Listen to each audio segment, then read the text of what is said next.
शिरोमणि गुरु रविदास जी महाराज जी की जय। बाबा साहब अमर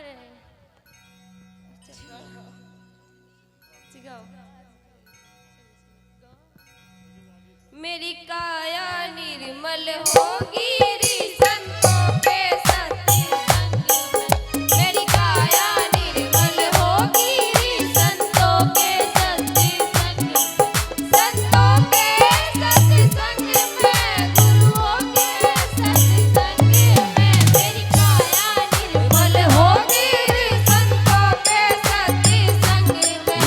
मेरी काया निर्मल होगी संतों के सत्संग में।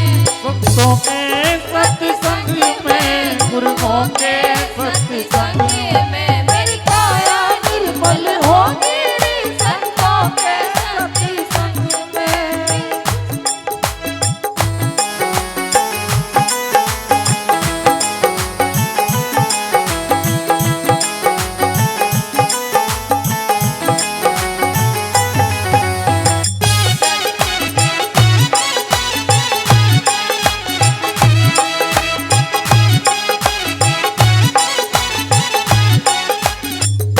संतों के सत्संग में मुक्ति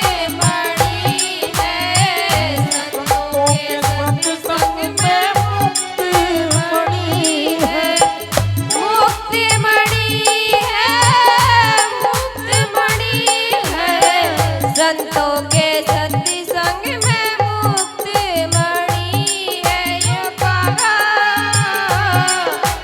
कागा हंसा हो गया रे संतों के सत्संग में। मेरी काया निर्मल होगी संतों के सत्संग में।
गुरुओं के सत्संग में मेरी काया निर्मल होगी।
गए तो प्लीज मुझे माफ कर देना।